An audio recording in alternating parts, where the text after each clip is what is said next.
Welcome to Ghoul. Tonight, 5 medieval horror stories await. Before we begin, comment below where you're listening from and what time it is. Now lower the lights, settle in, and let the darkness begin. Story 1. The Bell Beneath the Ice. The first time the bell spoke my name, I was standing on the frozen river bay with an axe in my hands and my dead mother's scarf tied over my mouth. There had been no chapel on that stretch of water for 80 years. Everyone in Dunwold knew the old abbey had fallen during the spring flood, taking its brothers, its graves, and its bronze bell into the deepest channel. In summer, our ferry crossed above the drowned stones. In winter, when the river hardened, travelers walked over them without pausing. That morning the ice gave a single low note beneath my boots. Maylin. The sound was too deep to be a human voice and too shaped to be only metal. It traveled up through my soles and settled behind my ribs. A white crack leapt away from the axe head, no wider than a thread. I did not move until my father shouted from the bank, "Have you found the channel?" I looked toward him. Hadron stood beside our flat-bottomed ferry, which we had dragged onto the reeds before the freeze. His beard was stiff with frost, and one hand rested on the pole he carried even in winter. Behind him waited a merchant sledge and 2 impatient horses. "The ice is sound," I called. It was the first lie I told that day. We earned our bread by knowing the river better than anyone else. In warm months, Father and I pulled travelers across. In winter, we tested the ice at dawn, marked safe paths with willow stakes, and collected a copper from those who preferred our judgment to their own. The merchant paid, the horses crossed, and the river remained silent beneath their iron shoes. I told myself I had imagined the bell. Grief had strange habits. It had been 9 months since Mother disappeared, and I still sometimes heard her humming in the loft or felt her hand straighten my collar. Father said the river had taken her when she went to gather rushes after dark. No body had ever been found. By noon the sky had lowered into a sheet of gray wool. I was replacing a crooked marker when I saw my younger brother Juan running along the northern bank.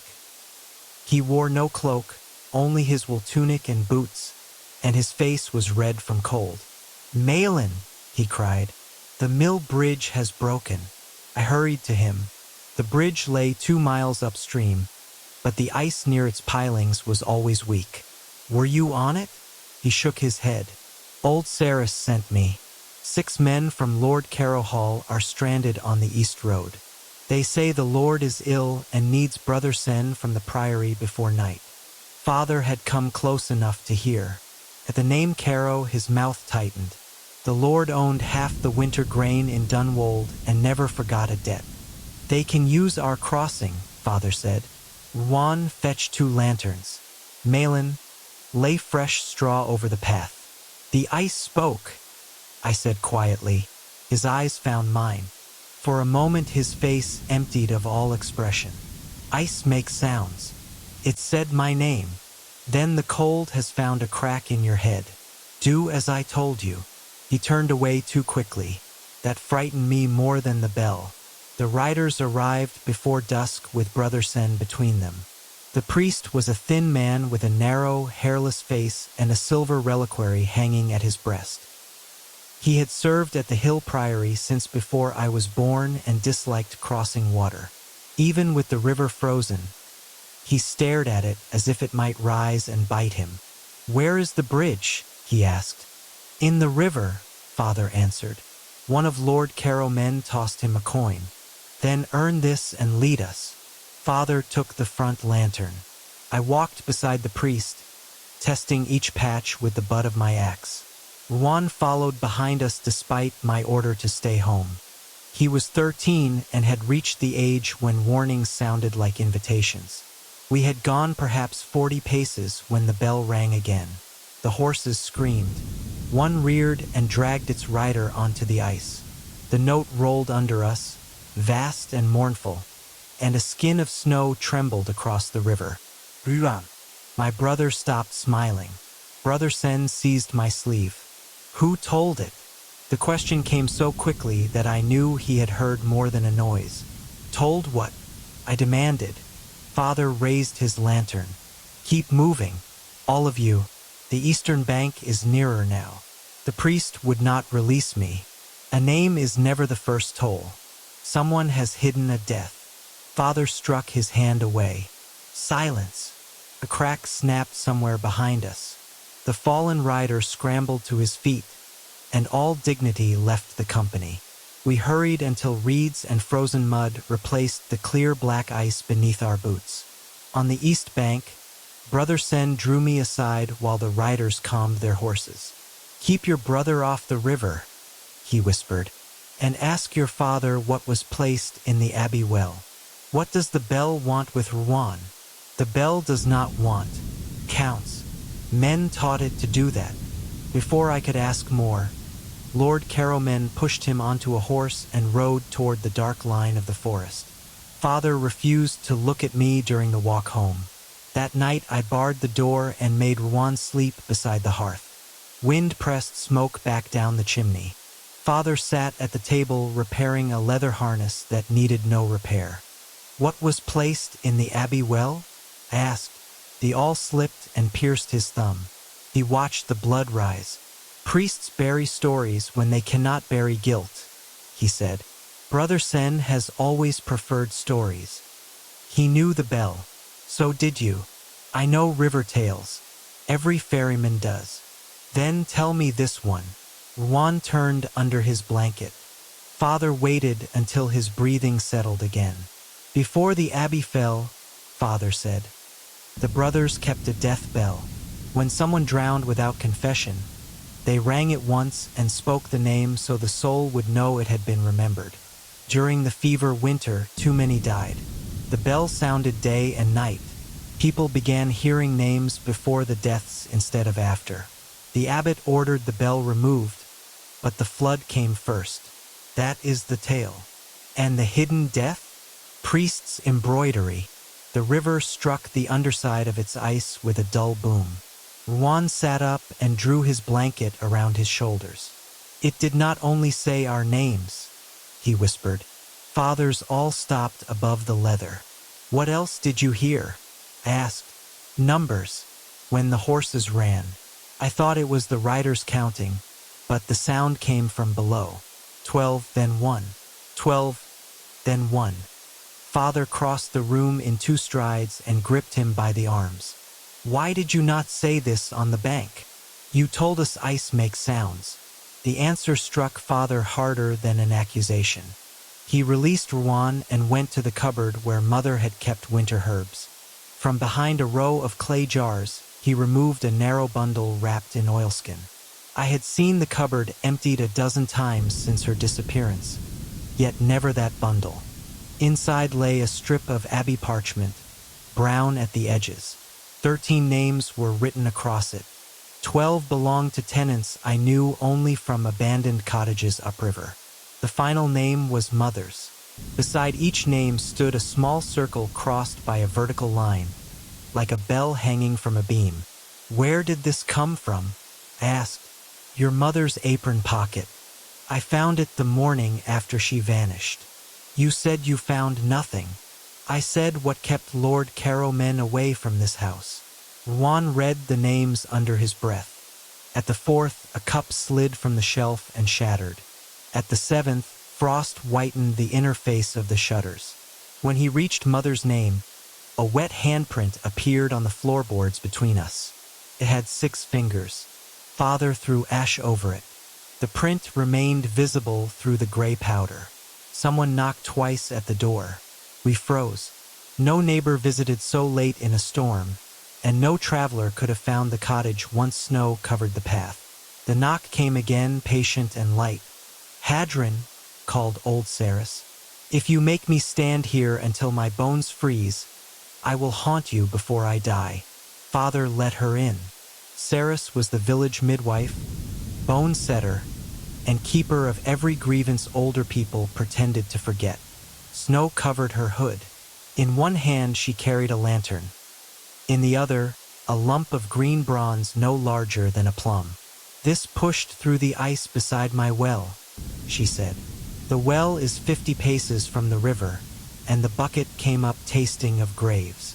She set the bronze on our table. It was part of a letter, perhaps from an inscription once fixed to the bell. A single word remained: "Heard." Saris saw the parchment. Her anger left her so quickly that she seemed to shrink inside her cloak. "So Ida found the list," she said. Mother's name, spoken plainly, made the shutters tremble. Father told her to be silent.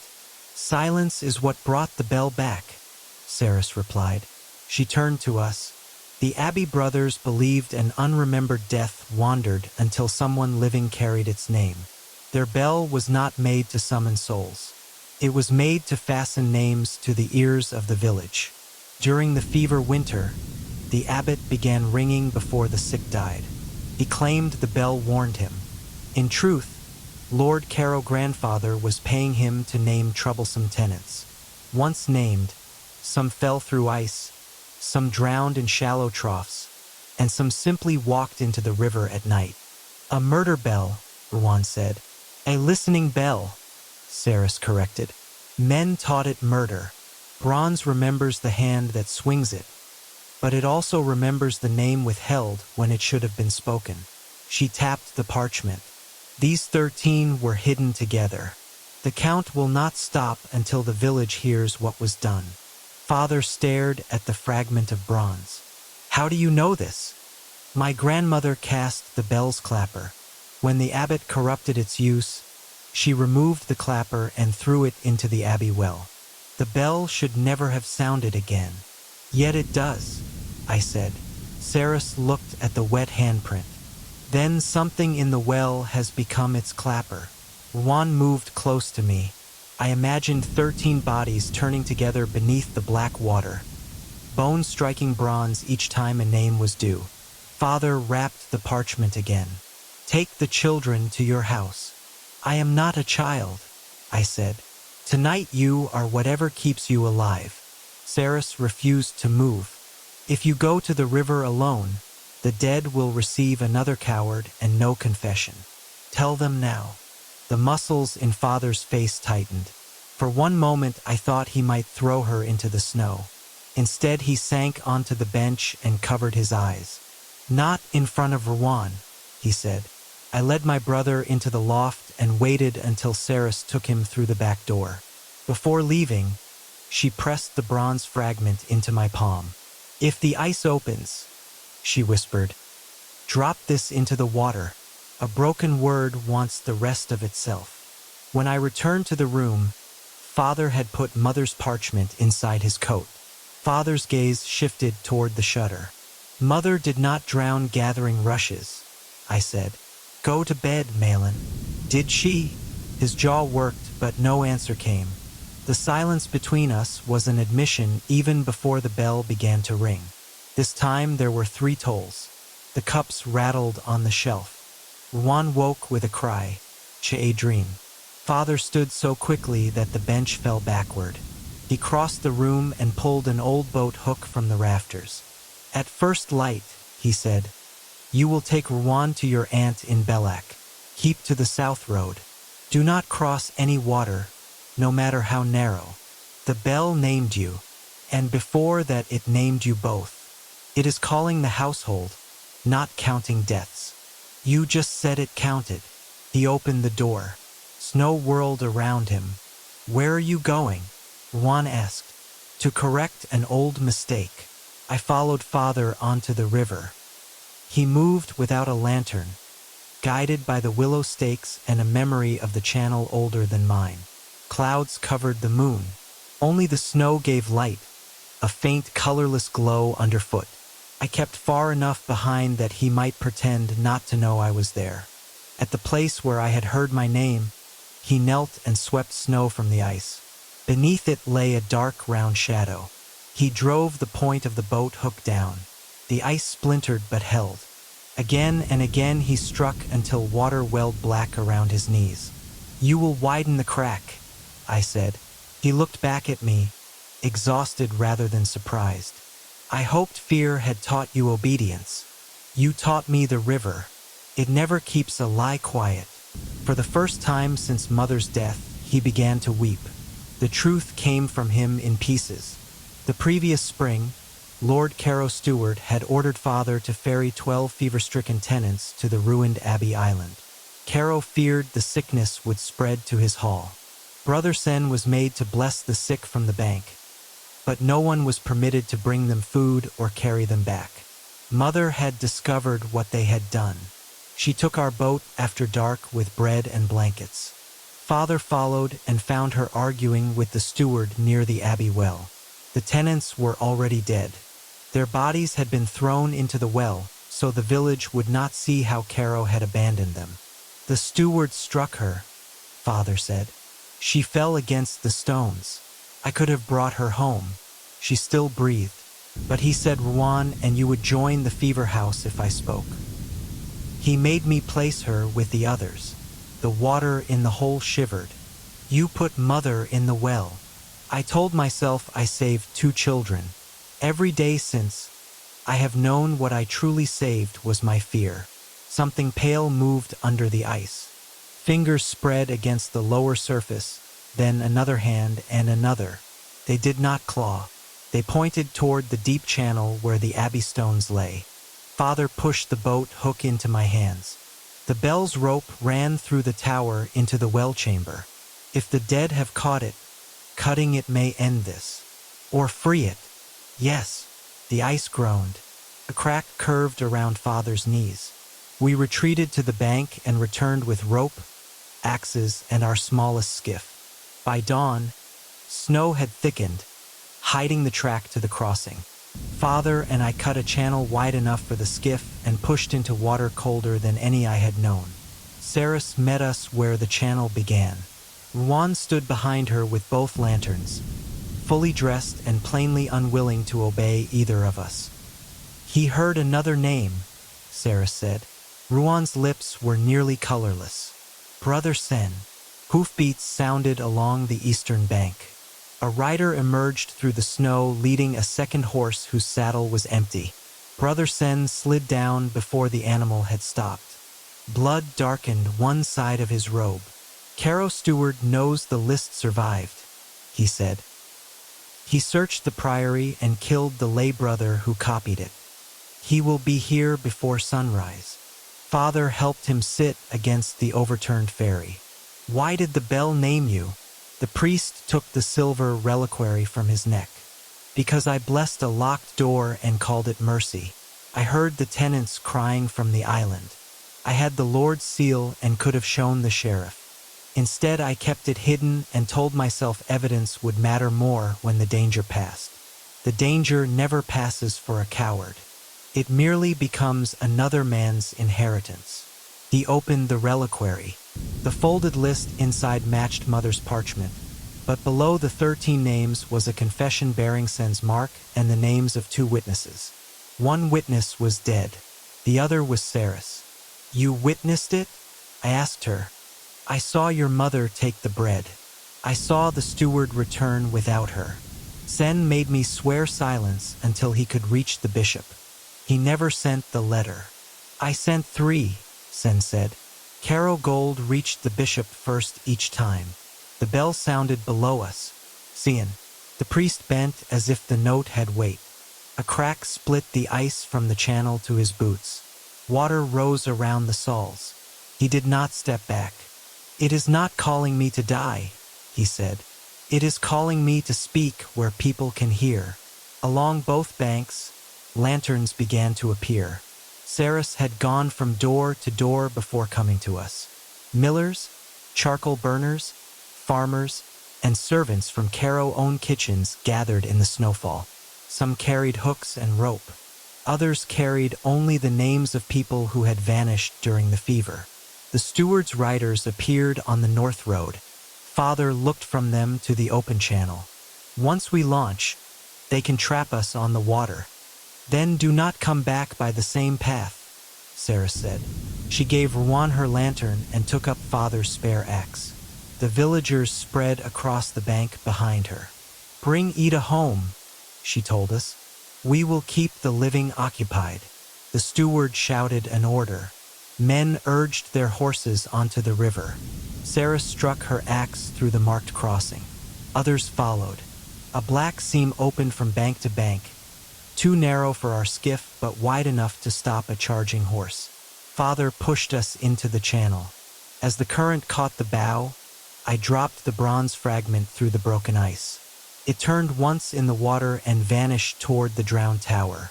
From below came a hard metallic strike. "Heard," the bell seemed to say. The submerged abbey appeared below us as the sky brightened. Pale walls, a broken arch, grave markers tilted in silt. The bell tower lay on its side. Bronze showed through weeds and trapped air, green as old moss. From its mouth stretched a rope that should have rotted generations ago. It descended between fallen stones toward the well. Father tied our rope around his waist. "You cannot swim in this cold," I said. "Neither could your mother." He slipped into the water before I could stop him. The rope tore through my gloves as his weight sank. Beneath the surface he moved like a shadow, pulling himself from stone to stone. He reached the bell rope and raised his knife. The bell rang. Not one name this time, but many. Voices filled the water and the air above it. Men, women, children, each spoken with the patience of someone waiting at a closed door. The skiff shook. Cracks ran outward through the surrounding ice. Father cut once. The ancient rope opened like flesh, showing a dark inner braid that writhed around the knife. Hands rose from the well and caught his wrists. I hauled our rope, came tight, but he did not rise.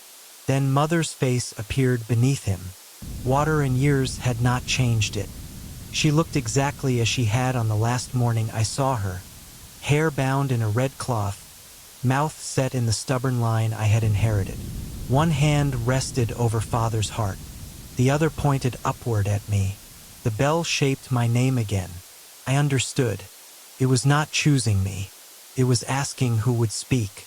I stood in the skiff and shouted until my throat tore. I named my mother. I named the tenant's father remembered. When he faltered beneath the water, I made him signal each forgotten name with his fingers, and I called them to the banks, the fields, the road, and the waking village. Doors opened along the river. People came carrying lanterns. Old Saris brought Ruan. Lord Caro Steward arrived with armed men and ordered everyone home. Brother Sen rode behind him. The priest dismounted on the ice and removed the silver reliquary from his neck. Inside was a folded list bearing Caro seal. He read all 12 names and then Mother's. With every name, one pale hand released Father. The steward drew his sword.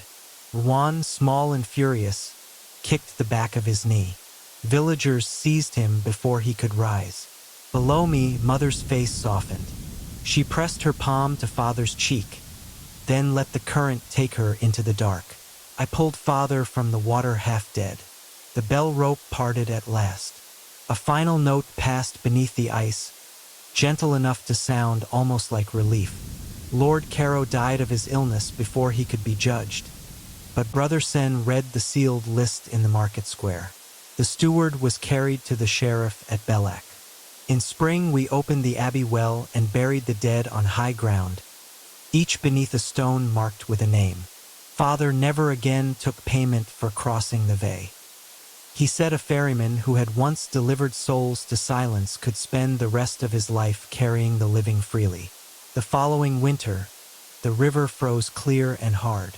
No bell sounded beneath our feet. Yet, on the first morning of the new year, I found 13 circles of open water above the drowned abbey. 12 closed before sunset. The last remained dark and perfectly round, and from its depth a length of newly braided rope rose just far enough to loop itself around my willow marker.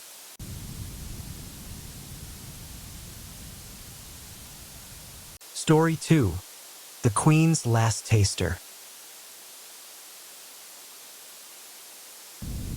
On the morning of Queen Uria's coronation, I tasted honey and remembered a man being buried alive. The memory did not come as a dream. I felt soil strike my face. I heard a spade scrape the lid above me and smelled my own breath souring inside a narrow wooden chest. Someone beyond the board said, "The cup must reach the queen before sunset." Then I was back in the tasting chamber with a silver spoon between my teeth. Master Ven caught the cup before it fell from my hand. Poison! I could not answer at once. The chamber walls seemed too close, and there was earth beneath my nails that vanished when I rubbed my fingers together. Oswin, he slapped my cheek. Is the honey poisoned? I forced myself to swallow. My tongue was warm, my pulse steady. No. Master Ven marked the dish with white chalk and sent it onward to the queen's table. I had served in Castle Arclune for 3 years, first carrying trenchers, then preparing salt, and finally tasting food for the royal household. It was not honorable work, whatever the court poets claimed. The taster ate alone under watch. We waited after every mouthful while clerks counted slowly to 100. We learned the bitterness of monkshood, the numbness of henbane, the scent of spoiled lamp oil, and the many innocent ways fear could tighten a throat. I accepted the danger because the crown paid my wages directly to the convent that held my sister's bond. For more months of tasting would buy Lisa's release. I had survived 3 years. I believed caution could carry me through one coronation feast. The silver cup changed that. It stood among 6 vessels on a cedar tray, darker than the polished goblets beside it.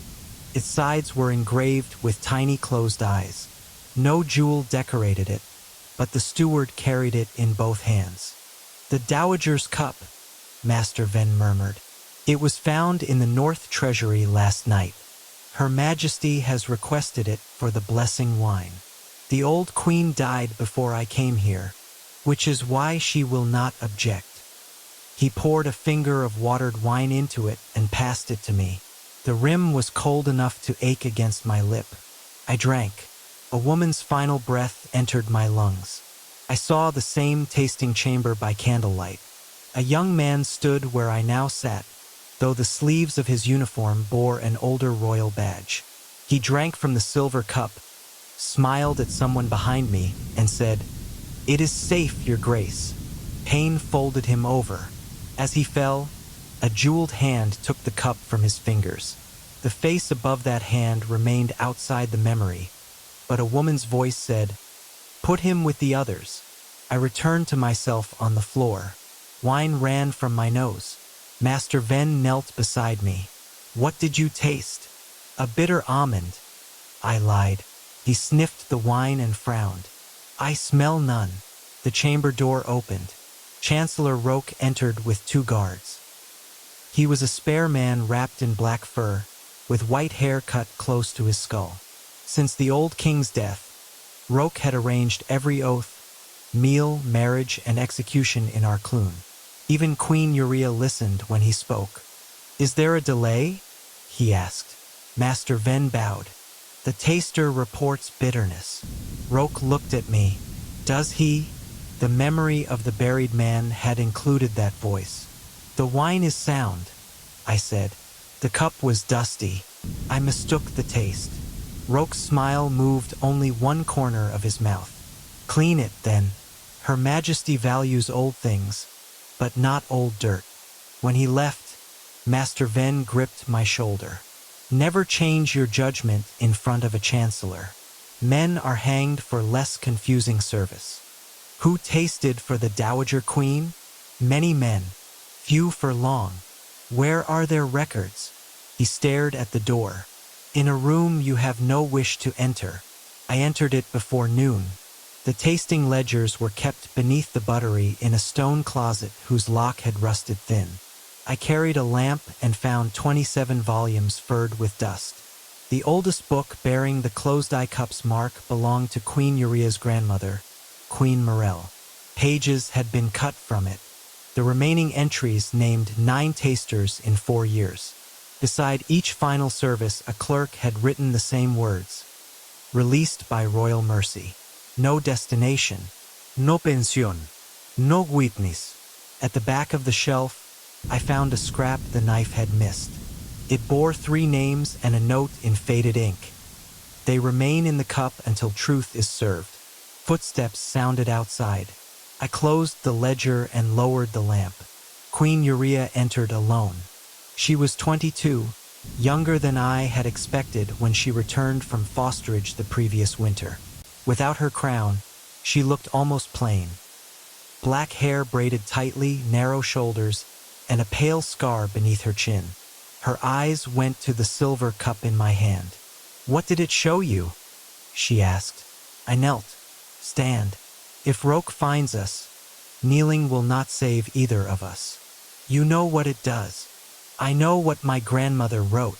The cup keeps the last memory of anyone murdered through its use.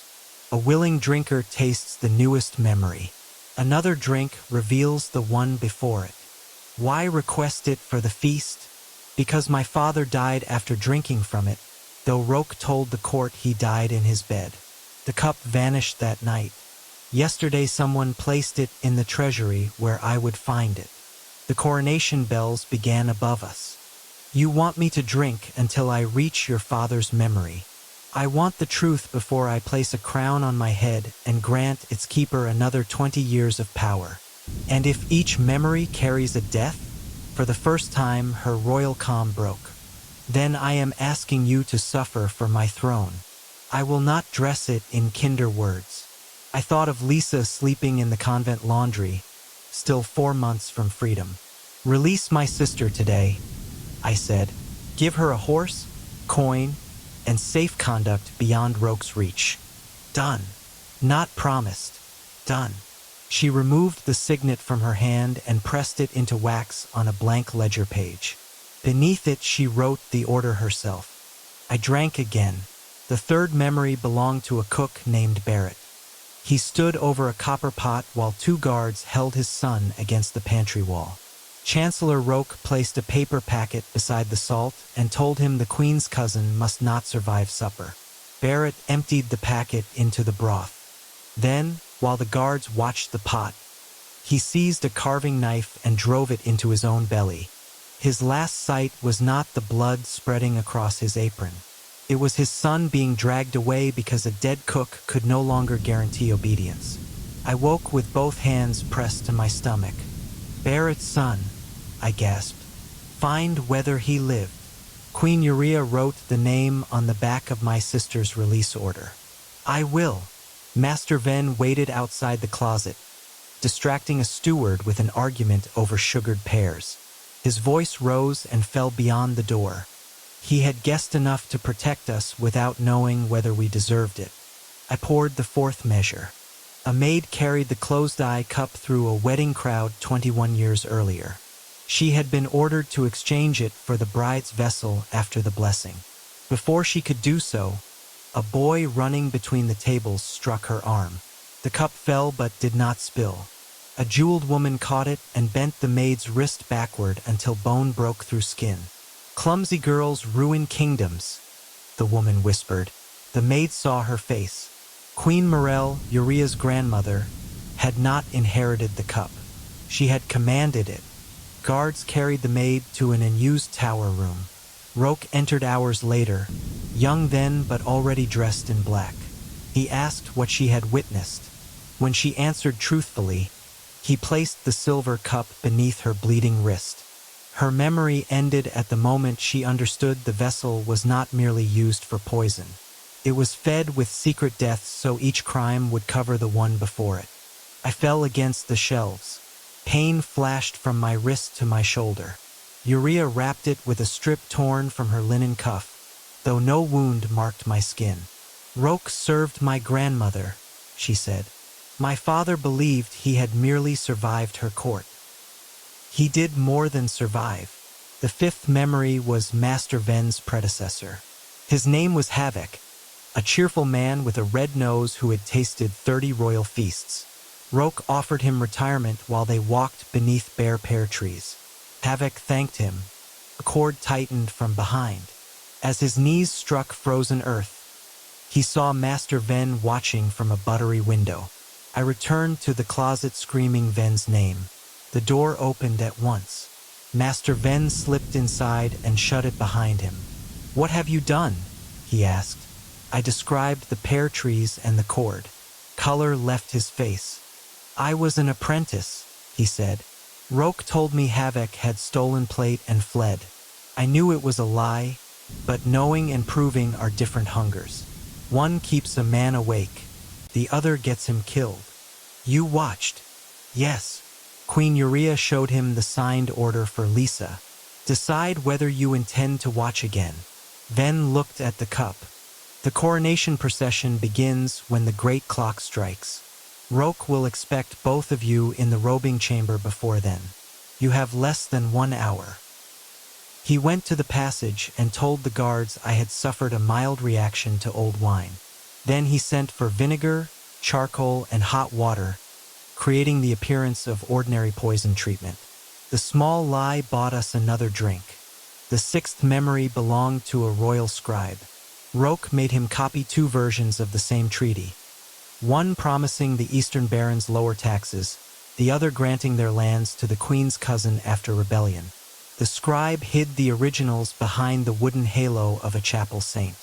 Roke discovered the copies were false but not where the true papers lay. He drowned the scribe in a baptismal basin, holding the closed-eye cup beneath the man's mouth to catch his final sight. In that sight I saw the saint.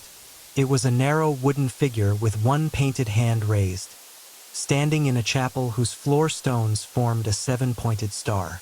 "The same hiding place your father named," I told Urea. "The letter may not be alone." Saint Ara's chapel. It was sealed after the western tower cracked. "Can you reach it?" "Not without crossing the processional court. Roke has men at every door." Ven stirred charcoal into water and handed it to me as if the bitter drink could protect me from memory.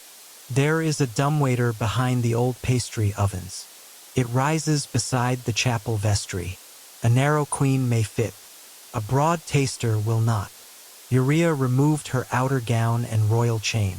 Beneath them she wore a plain linen shift. She gave me a look almost apologetic. "If I do not return, do not drink again. Take my signet and get Lisa out. If you do not return, your order will become waste parchment before sunset. Then we are both encouraged to succeed." She left through the flower passage with Ven. I remained alone beside the cup. The dead memories did not leave when the visions ended. Barrett's son cried somewhere behind the walls. The maid begged me not to let the jeweled woman touch her. Havoc's last breath tightened around my neck. I pressed my hands over my ears, but the sounds were inside my bones. The silver eyes engraved on the cup slowly opened. Within each tiny eye I saw a different room. A cellar, a courtyard, a chapel. Agrave vinis falin soil. In the final eye, my sister Lisa scrubbed a convent floor while a black-robed clerk watched from the doorway. He carried Roke's seal. The chancellor already knew whom I served. I reached for the 7th measure before Urea returned. This memory belonged to the buried man whose fear I had tasted in the honey. He was not a courtier, but a carter paid to move the cup from the castle after King Aldrin's death. Roke met him beyond the north gate and asked where he had hidden it. The carter lied. Men nailed him inside a chest and lowered it into a grave. As dirt covered the lid, he heard another wagon departing toward the convent. The cup had been hidden among the sisters for years. Someone at the convent had returned it yesterday, and someone there now carried Roke's seal toward Lisa. Queen Urea climbed back through the passage with dust in her hair and 3 folded letters inside her shift. Ven followed, holding a small iron key. "The saint concealed a box," she said. "My father's letter, the 2 treaties, and a list of payments to Roke's quiet men." "Your evidence has a short life," I said. "He has sent a clerk to the convent." Ven gave the iron key to Urea. "The laundry sisters use the old lime gate. Send a kitchen runner with your signet. If the girl leaves through that gate, Roke's man will wait at the front until Judgment Day. The queen summoned the smallest page in the buttery and entrusted him with the order. I watched him crawl into a drain passage no grown guard could enter. Only then did I realize we had spent our hour. The great clock began to strike. Each death had left something in me. The buried man's panic made ceilings oppressive. The cook's shame filled my mouth with salt. The maid's broken wrist throbbed inside my own. By the seventh drink, I could no longer tell which childhood belonged to me. Queen Urea held my shoulders while I retched. Enough! Your father is still beneath them. You may die before reaching him. My sister will be free either way. That is not the same as living. It is to someone in bondage. I poured the eighth measure. This memory began in the royal bedchamber. King Aldrin sat beside a fire, older and smaller than his painted likenesses. Chancellor Roke stood opposite him, not threatening, but pleading. The border lords will reject a girl raised in the South, Roke said. Name your nephew instead. My daughter is my heir. Your daughter will divide the realm. The king lifted the silver cup. Then I will give her a realm worth dividing. He drank and knew at once. His gaze dropped to the wine, then rose to Roke's face. You served me 30 years. I served the crown. No. You served your nearness to it. The king's heart slowed. He staggered toward the writing table and placed one hand on a sealed letter. Roke reached him first. The memory ended as the king whispered, "The chapel saint has your confession." I woke with Queen Urea's hand against my chest. Roke killed him, I said. Your father left a letter in the chapel. She closed her eyes once. Grief had to fit inside that single breath. Footsteps were already approaching. Master Ven burst into the closet. Behind him came Roke and 6 guards. The Chancellor saw the wet rim of the cup. How many? Queen Urea stood between us. Enough. Roke did not deny anything. Your father was leading us into civil war. I prevented it. Today you will be crowned because I kept the border lords quiet. With promises to replace me? With whatever promises were needed. He nodded to the guards. 2 seized the queen. Another pulled me upright. The feast is waiting, Roke said. The people need a coronation, not another disputed death. Her Majesty will drink the blessing wine. Our taster will declare it safe. By morning, grief will have made me regent. They took us to the great hall. Hundreds stood beneath banners and smoking rafters. Lords crowded the high table. Clerks held the crown on a cushion of blue silk. My sister sat among the convent servants near the rear door, clutching the queen's release order. She had not yet escaped. Roke's men placed me at the tasting stool. Before me stood the silver cup, filled with dark red wine. Drink, Roke whispered. Say it is safe and your sister leaves alive. Refuse, and she joins the cup. Queen Urea watched from beside the throne. Her face gave me no command. That was the mercy she could offer. I lifted the cup and drank. There was no poison in the wine. Instead, I entered a memory not yet made. I saw myself on the hall floor, throat opened by a guard. I saw Roke force the cup against the queen's lips. I saw Lisa running toward me and dying beneath a spear. The cup was showing my final memory before I had lived it. The future held only a few breaths, but a few were enough.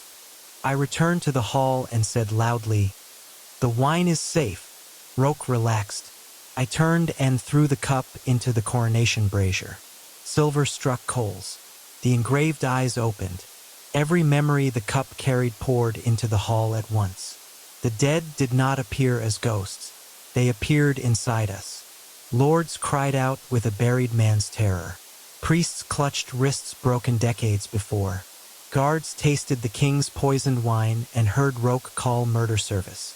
The hall changed beneath the force of so many endings. For one heartbeat, the rushes became grave soil, rising around our ankles. The coronation banners showed not lions and towers, but the faces of servants whose dismissals had concealed executions. Guests looked at their jeweled cups and saw all the hands that had died to keep those vessels bright. Barrett's son was there among the musicians, no longer a boy but a gray-haired drummer. He dropped his mallets when his father's memory entered him. Across 3 decades, he heard the cook choose death in a failed attempt to save him. "Father," he said, and the single word traveled through the silent hall. Master Venn staggered toward the pear tree memory. Havoc's cord bruised every throat at the high table. The old taster's cheerful face appeared for an instant in the sheen of each plate, looking not angry but tired of being denied. Roque alone tried to move as though nothing had happened. "Visions," he shouted. "A trick of smoke. Hold your places." But his own memories had entered us as well. We felt his hand measure poison into paper. We saw him kneel before Queen Morel and receive the closed-eye cup with a promise that no truth would ever reach the throne unaltered. We felt his terror when King Aldrin touched the hidden chapel letter. Beneath every claim of service lay the same small, ravenous fear, that the realm might continue without him. The guards nearest him lowered their weapons. For a moment no one in our clune possessed only his own conscience. Queen Urea moved first. She tore free from the stunned guards and lifted the crown from its cushion. "You wish to preserve the realm," she told Roque. "Let the realm judge the means." The border lords who had taken his promises stepped away from him. Master Venn struck the nearest guard with a tasting ladle. Lisa reached the rear door. Roque drew a knife and came for me, exactly as the cup had shown. I knew where his hand would rise. I caught his wrist before the blade cleared his sleeve. The future changed. Queen Urea's guards bound him. The hall remained filled with weeping as memories faded, leaving each witness with enough truth to make denial impossible. Roque was tried before sunset. The chapel letter, found behind the stone saint's wooden halo, bore the king's account of the chancellor's threats and named Urea his lawful heir. She was crowned the following morning without a feast. Lisa and I left the castle together. I never tasted for another ruler. Years later, a silversmith told me the coronation fire had melted every vessel placed in it, except one small piece shaped like a closed eyelid. Queen Urea ordered it sealed inside her father's tomb. On the anniversary of Roque's death, the guards heard a cup being set carefully on stone within the locked chamber. When they opened the tomb at dawn, the silver fragment had become an eye again, and this time it was looking outward.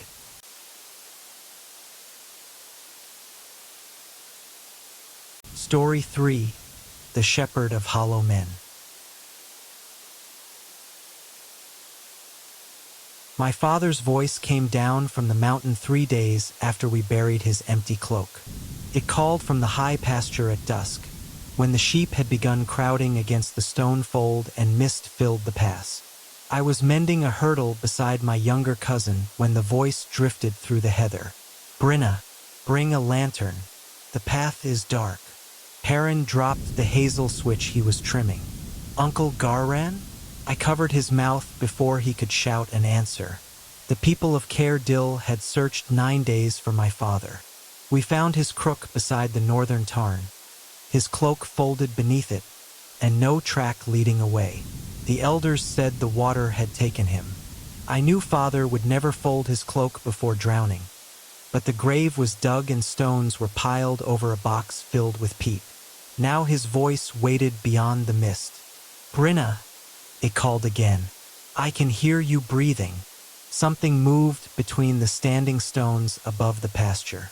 At first it seemed a man carrying a bundle of reeds. Then it stepped into a gap in the mist. It was taller than father and much too thin. Straw showed through rents in its brown tunic. His head was a sack bound with black cord. A crooked slit served as its mouth. When it spoke, father's voice came from that empty cut. "Say my name, girl. Let me know I found the right door." I dragged Perrin into the fold house and shut the oak door. The thing crossed the pasture without bending the grass. stopped on the threshold. Father's knuckles had always struck twice before entering. The hollow man knocked twice. Brinna! Perrin trembled against me. I kept one hand over his mouth until the sky darkened and the voice withdrew uphill. At dawn, 7 straw figures stood along the ridge. The village bell brought everyone to the square. Elder Maird listened while I described the figure, though his eyes kept turning toward the mountain. He was our oldest shepherd and the keeper of the winter byres, a heavy man with a beard the color of ash. "Wind in old clothes," he said when I finished. "The high fields are littered with scarecrows. Scarecrows do not know how my father knocked." Maird's wife, Sela, crossed herself. "Do not repeat what it said." The elder silenced her with a look. Old Nerys spoke from the edge of the crowd. She had lived alone since her 2 sons vanished in the past 15 winters earlier. "They borrow what was last spoken to them," she said, "and they cannot cross a threshold until the stolen voice is answered by name." Maird ordered her home. "Ask him about the straw house," Nerys called as 2 men led her away. No one would meet my eyes after that. By afternoon, every door in Caer Dil bore a rowan branch. Children were told to answer no voice after sunset. Sheep were brought down from the upper slopes, leaving the mountain pastures empty for the first time in living memory. The hollow men descended anyway. They came one by one through the mist, wearing scraps left by the missing. A blue scarf belonged to Nerys' eldest son. A bronze buckle had been the reeve's before he vanished on a winter hunt. One figure wore my father's boots. They stopped outside different homes and called in familiar voices. Some begged. Some laughed as they had in life. One sang a cradle song beneath a widow's window until she tore the shutters open. Her daughter caught her before she answered. Near midnight, a child's voice called from the cooper's yard. "Mama, it is cold." The cooper's wife had lost a little girl 6 years before. We heard the door bar lift. Maird and I reached the yard as she whispered, "Elwyn." The hollow figure crossed her threshold. All candles in the house went out. Straw rushed across the floor with the dry sound of a field burning. The cooper dragged his wife through a rear window, but their eldest son did not escape. At dawn, we found him standing in the pantry. His skin had collapsed around a frame of woven reeds. His eyes and tongue were gone. When his mother approached, he spoke in Elwyn's voice. Maird locked the house and set guards around it. "You knew," I told him. "I knew a tale." Nerys called it a rule. Rules are only tales that fear has polished smooth. I followed him into the byre and barred the door. "What is the straw house?" His face changed. "Your father asked the same question," he said. At last he told me what the village had hidden. Caer Dil survived on a narrow shelf of pasture. Beyond the northern pass lay richer valleys, but raiders once used that road every autumn. 40 years earlier, during a season of slaughter, the shepherds found a low house woven entirely from mountain straw. An old figure waited inside. It offered a bargain. The pass would confuse every armed stranger who entered, turning them back or swallowing them in mist. In payment, the village would leave one traveler at the straw house each winter. "Travelers?" I asked. Maird looked at the floor.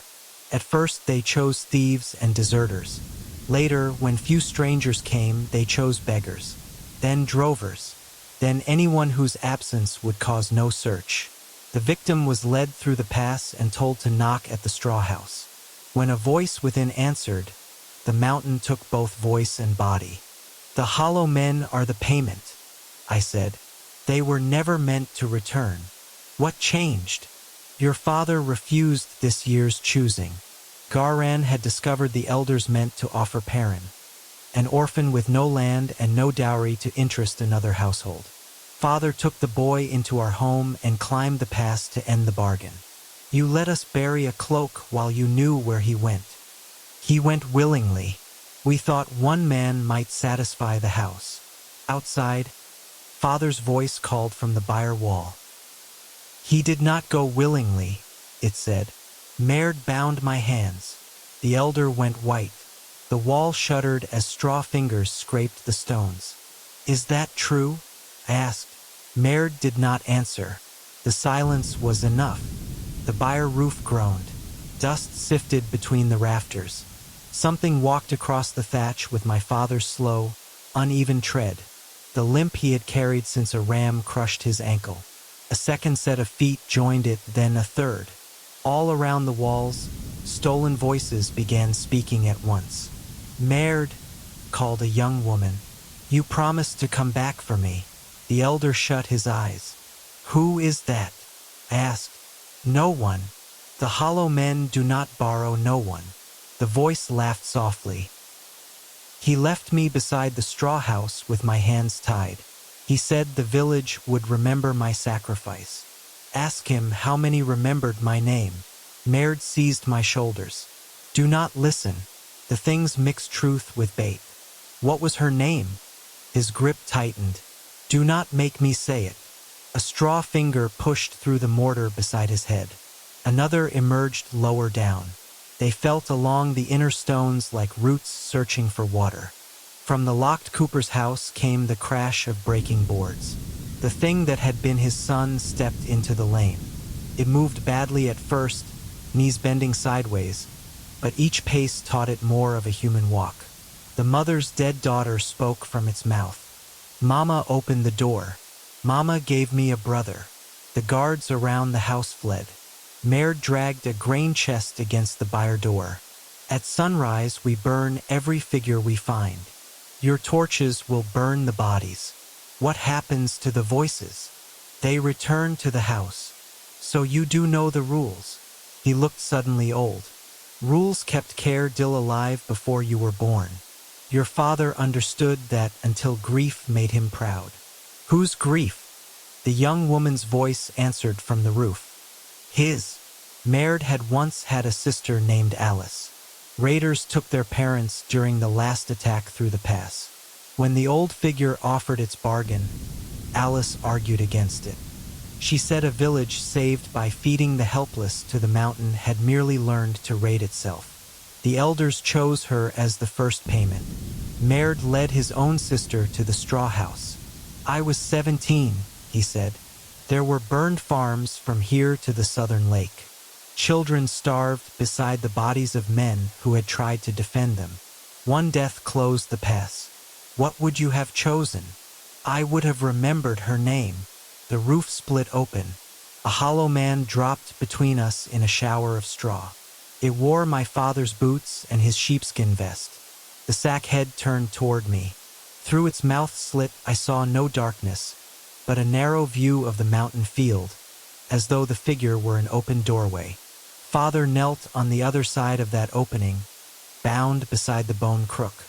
Brinna, he said, the path is dark. I nearly answered. Merd struck the hollow man with a feeding fork. The prongs passed through its chest, releasing a burst of whispers, caught the shaft and pulled him close. Say her name, it begged in Alice's voice. He bit through his lower lip rather than speak. I swept the grain lantern from its hook and threw oil across the figure. Flame ran up its tunic. The hollow man did not burn as dry straw should. It swelled. Every stalk inside it writhed away from the fire, pressing outward until the body filled half the byre. We escaped through the rear door as its limbs punched through the roof. Outside, the village had become a maze of familiar voices. Hollow men stood at every crossing. One called in the Reeves voice and ordered people into the square. Another imitated the bell ringer and shouted that the chapel was safe. Families ran toward the sounds they trusted and found straw figures waiting. I climbed the well curb and rang the iron handbell kept for fire. Listen to me, I shouted. They need a name and an answer before they can enter. Bar your doors. Speak to no one you cannot see. Ask a question only the living person would know, but do not use a name. The bell ringer's hollow double came toward me through the square. It wore his red cap. Your father waits in the byre, it said. What did he carve above our hearth? I asked. It answered in Father's voice. A running deer. There was no carving above our hearth. Villagers heard. Doors slammed. Shutters closed. The mountain's trap weakened once fear had a shape people could understand. Maird emerged from the lane carrying the burning fork. You cannot question them all before dawn. I do not intend to. I am going to the straw house. It will use Garan until you invite it inside yourself. Then pray I inherited less cowardice than your council did. I opened the rear door and ran before rage could make me speak his name aloud. Perrin waited in our cottage with a knife across his knees. I packed bread, rope, a tinderbox, and Father's old shears. We are going up, I said. Perrin stared at me. Toward them. Toward the house that made them. Nerys joined us at the last cottage. She carried a clay lamp and the blue scarf taken from the hollow man on the ridge. My sons are there, she said. If any part remembers, I will not leave it nameless. We climbed before dawn while the hollow men stood at the village doors. None followed. The path narrowed between black rocks, then vanished into mist. Voices moved around us, offering directions in tones we loved. I heard Mother, dead since childhood, telling me to turn east. Perrin heard his own voice crying for help from a ravine. We answered nothing. The path changed as we climbed. Paths that should have risen toward the saddle curved back to the same split boulder. Cairns moved when mist covered them. Once we followed our own footprints for half an hour, though none of us had turned. Nerys solved the circle by walking backward while watching the mountain behind us. The path could mislead the eye, she said, but it could not change where a heel had pressed mud.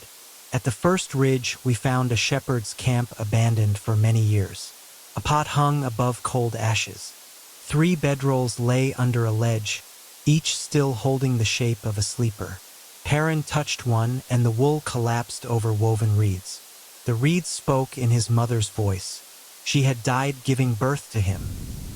He knew her only from the memories others lent him, yet the sound stopped him more completely than a hand on his throat. Little Wren, the bedroll whispered, I have waited so long to see what you became. Perrin knelt. I could not warn him by name. I threw Father's shears. They struck his shoulder and knocked him away as a straw arm unfolded from the blanket. Nerys poured lamp oil over the camp. We did not light it. Fire would tell the house exactly where we were. Farther up, small stone mounds crowded the path. Each bore a traveler's token but no carved name. The villagers had not merely surrendered strangers. They had made graves without bodies so anyone searching would believe the missing had died honestly on the road. Nerys stopped before 2 mounds placed side by side. On one lay a rusted clasp matching the blue scarf she carried. My sons were not travelers, she said.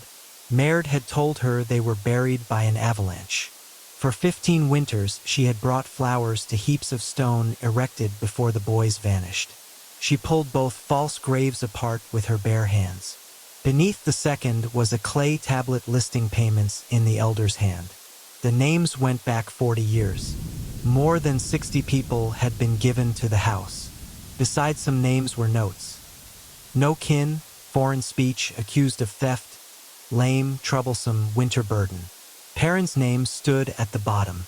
Beside it Maird had written, The boy has no voice in council. Perrin read the sentence twice. Then he tucked the tablet inside his coat. If we return, he said, I will have one. The mist drew close enough to bead on our eyelashes. Voices began reciting the payment list around us.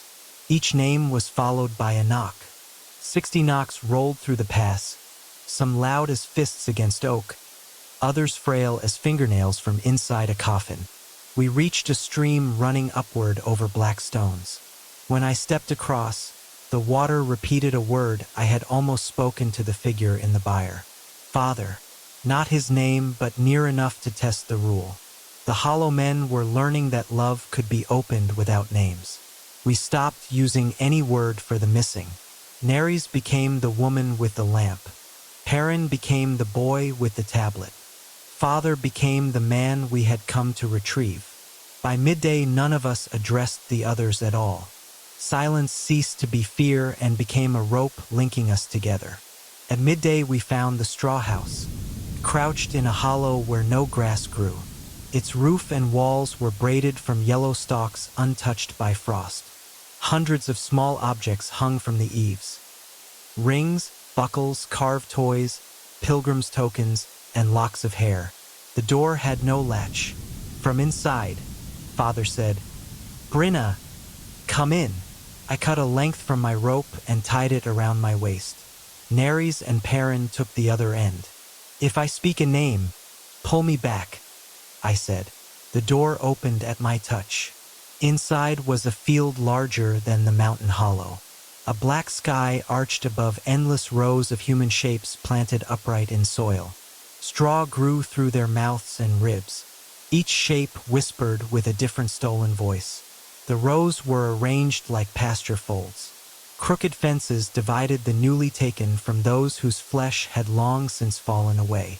In the nearest enclosure, people still breathed beneath their straw. Some watched me with living eyes. Others had roots where their eyes should be. The missing did not all stand still. At the far edge of the field, hollow figures drove them in circles, tapping their heels with ashwood switches. Each circuit wore away another memory. A woman forgot the child she had carried. A pilgrim forgot the god on his token. A soldier forgot which war had torn his face. Their abandoned memories rose like pale seeds and settled into waiting scarecrows. That was how the house made its voices. It did not steal a single final phrase. It harvested a person slowly, separating every remembered tenderness from the mouth that had formed it. Nerys saw two young men turning in the oldest circle. Their faces had become straw, but they still walked shoulder to shoulder as her sons had in life. She lifted the blue scarf. Both stopped. The field shivered. The house knew recognition had entered. "No names," I warned, though the words came out scarcely louder than breath. Nerys pressed the scarf to her heart. "Not yet." At the center stood a shepherd made of woven roots. Antlers rose from its sackcloth head. It leaned on a crook cut from white bone. "A keeper comes," it said in Father's voice. "The village owes one life. The bargain is ended. A bargain ends when both mouths agree. Your elders still feed me." It pointed toward a figure near its feet. Father knelt there, bound in straw but living. His eyes found mine. "Do not answer me," he said. The root shepherd touched his shoulder. "Name him and take him home."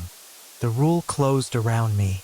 If I said Father's name, the hollow thing would cross into whatever home my love opened.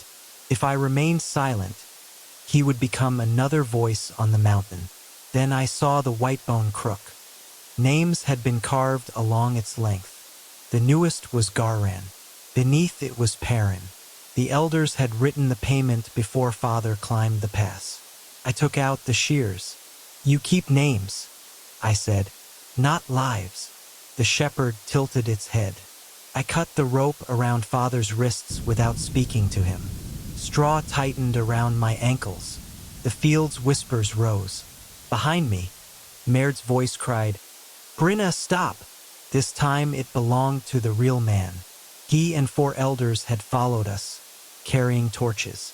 "You will open the pass to every sword in the north," Maird shouted. "One life protects hundreds." Perrin stepped into the doorway. "Mine, you mean?" Maird raised his torch. The root shepherd turned toward him with sudden hunger. "Keeper," it said in the voice of Maird's dead wife, though Sela still lived below, "you have brought fire to my house." Maird flinched. "Sela?" The shepherd crossed the threshold. It had tricked him with the voice he feared losing rather than one already lost. Maird had answered by name, and the bargain's maker was invited into the world. The mountain shook. Hollow men rose from the planted field. Nerys called both her sons by name, not as an invitation, but as a challenge. 2 figures turned toward her. She wrapped the blue scarf around their joined straw hands and set it alight. Fire moved through the field faster than wind. The elders fled.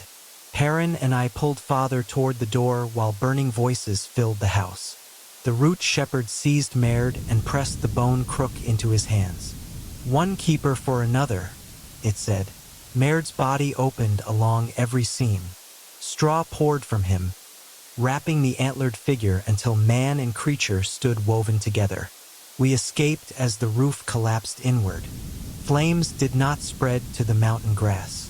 They consumed only the yellow straw and every stolen voice within it. Father lived, though his voice never returned. He spoke afterward with his hands and with marks scratched on slate. Nerys came home alone, carrying 2 small piles of warm ash in her scarf. That winter, raiders crossed the northern pass for the first time in 40 years. They found Caer Dill prepared. Without the elders' secrecy dividing us, every household fought together, rolling stones into the narrow road until the invaders turned back. We burned the hollow men outside the cottages. The cooper's son did not become himself again, but when the straw frame collapsed, his mother heard his true voice whisper farewell from the smoke. Years passed. Heather covered the path to the straw house. No traveler vanished from our road. After father died, I carried his slate to the high pasture and placed it beneath the standing stones. On my way down, I heard a shepherd knocking twice from inside the mountain. I did not answer, but far below, from the direction of the village, a child called Maird's name.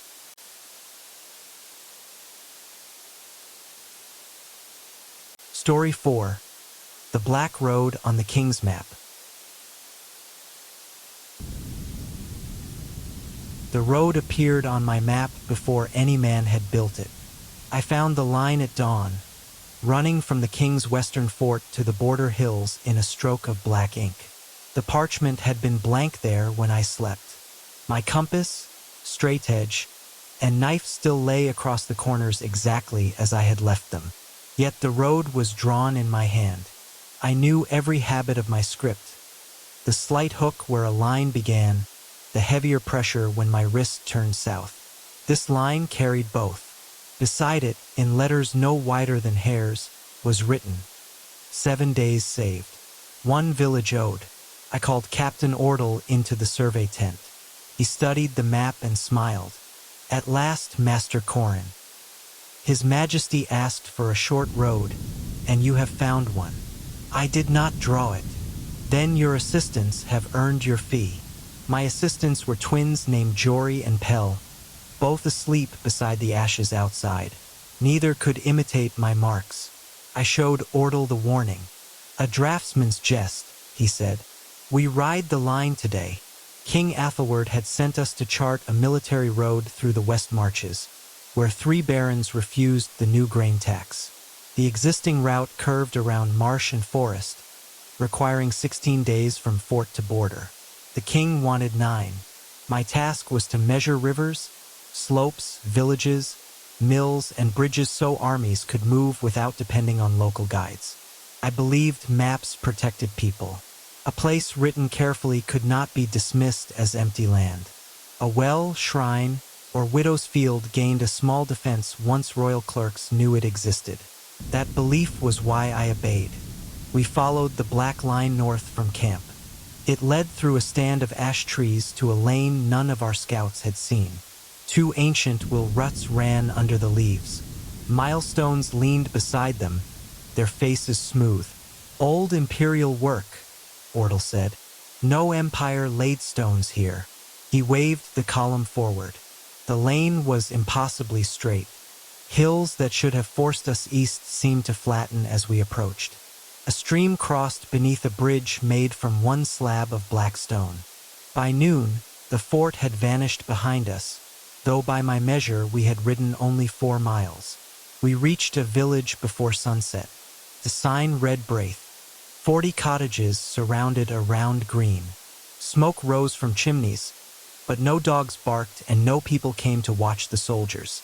At the well, a woman in a red shawl drew water. What road is this? I asked. She looked at my map. The King's Road. Now that you have drawn it. What was it yesterday? A path that knew better than to be found. Her name was Wenna. She kept the village records and invited me into a house whose walls were covered with wooden tablets. Every birth, marriage, field boundary, and burial in Braith had been carved there. Ink forgets, she said. Wood remembers the cut. I showed her the black line. Wenna touched the warning with one finger. Your road takes distance by taking memory. Each mile must be paid for with a place people once knew. Roads do not take anything. Ask your soldiers where they camped last night. Outside, Captain Ordle could name the fort but not the valley around it. Jory remembered pitching our tents beside water, yet could not recall the river's name. Pell insisted we had traveled from the capital that morning.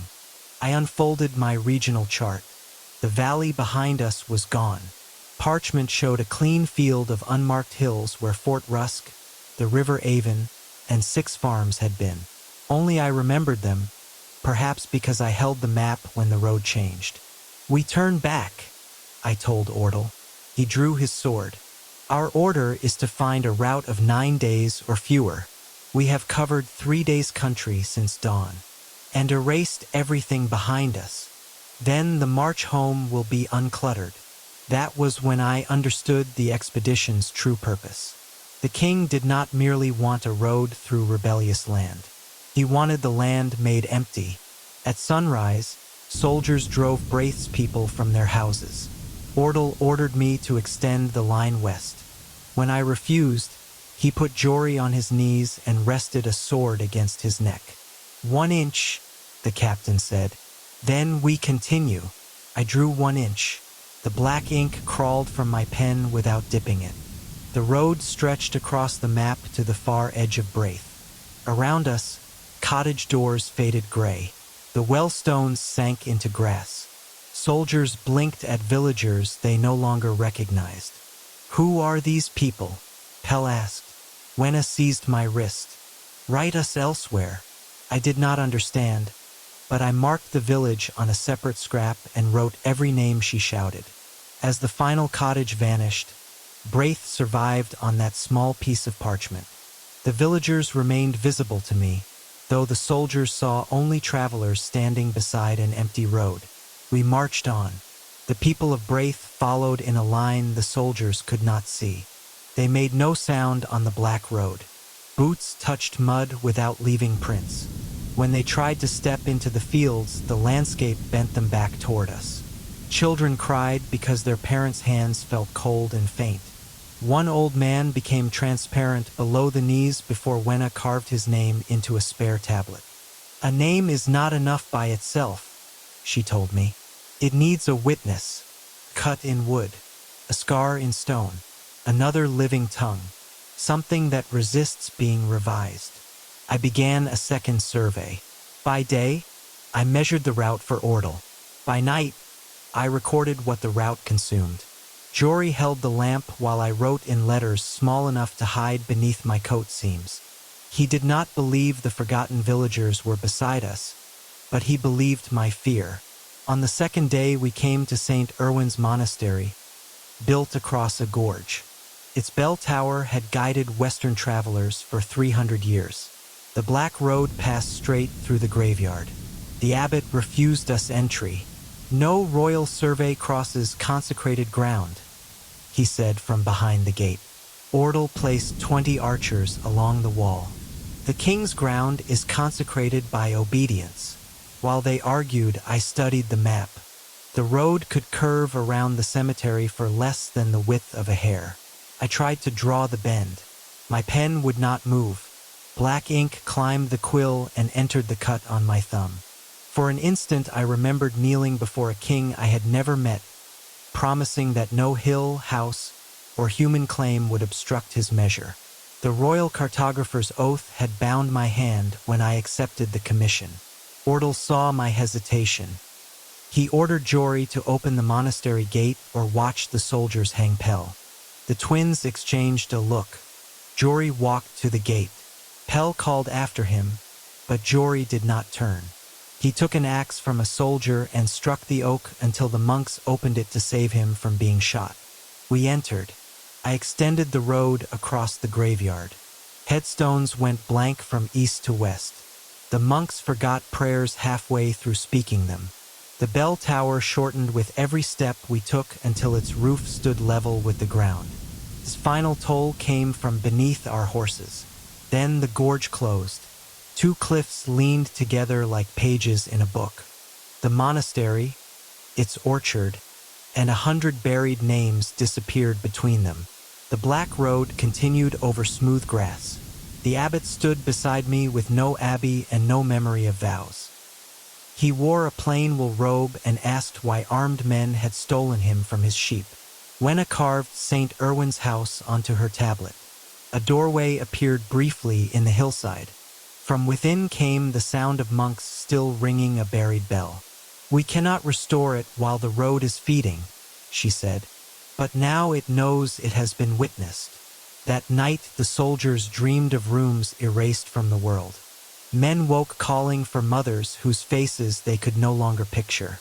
One spearman insisted an invisible monk had lain beside him whispering the names of graves.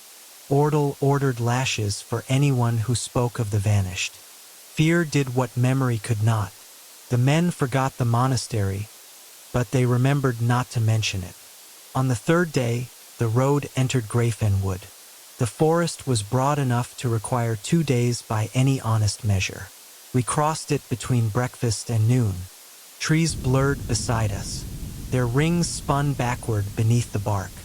Deer fled and became fawns as they ran, then vanished into shadows beneath roots.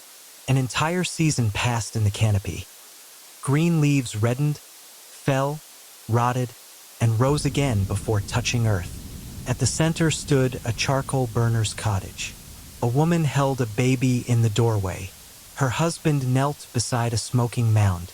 "Take the child and walk behind us," I told her. She saw only a royal mapmaker speaking madness. "This is my land." "Then tell me its name." "Lark's Hollow. My mother was born here." Her mother. The road took the final word from her mouth. The cottage flattened into a charcoal stain. The husband vanished first because no record named him apart from the place. The woman looked down at the baby and screamed. She remembered giving birth but no longer remembered a father. Wenna pulled both onto the road. I wrote Lark's Hollow on a strip and made Jory repeat it. "Why me?" he asked. "Because 1 witness can be killed. 2 make a bridge." He spoke the name again. The child laughed, and for a moment its father's handprint appeared in soot across the blanket. By evening there was no forest behind us. A farmer on the open plain said trees had never grown in the west. The 4th day cost us language. The road crossed a market town called Voss where 3 peoples traded wool, salt, and blue glass. Street signs carried all 3 tongues. Ordal requisitioned bread. Before the baker could name his price, 1 set of words disappeared from every sign. People continued speaking the lost tongue, but no one else understood. Husbands stared at wives. Children heard grandparents make sounds stripped of meaning. Bargains became accusations. A fight spread across the market. The 2nd tongue vanished when I drew the road to the western gate. Only the king's court speech remained. Ordal smiled. At last they sound civilized. The people of Voss could no longer pronounce the name of their own town. Buildings turned pale around them. I cut VOS into my wooden straightedge and passed it through the crowd. Each person added a mark. Hundreds of scratches covered the wood until it looked furred. The town remained, faint and wavering, because those marks agreed a place stood there even after speech failed. That act taught me the road's weakness. Royal ink could command a single official record, but many small records resisted it. Memory survived by being untidy. Before we left, a glassmaker pressed a blue bead into my hand. "For the name," she said in words none of us understood. I understood the gift. Through those 4 days I drew under threat. The road shortened forests into copses and valleys into shallow folds. Each evening, I copied endangered names onto scraps hidden inside my coat. People forgotten by the column followed us because there was nowhere else to go. Only Wenna could still see them all. She carried one of Braith's carved tablets beneath her shawl. "The road has a source," she said. "Every old map names a place from which its measure begins. Find that mark and the debt can be returned." My map's measure began at the royal cartographer's seal in the lower corner, a crown above a tower. I had pressed it into the parchment before leaving the capital. When I held the sheet to firelight, black lines ran from the road into the seal like roots. "The capital," I said, "or the king himself." On the fifth night, Pell vanished from memory. He went to gather wood. When he failed to return, I asked Jory where his brother was. Jory stared at me. "I have no brother." No one remembered Pell except Wenna and me. His name had disappeared from my assistant's roll. The road had taken a person as if he were a place. I found one of his boots beside a milestone. Its blank face now bore a single carved word: Pell.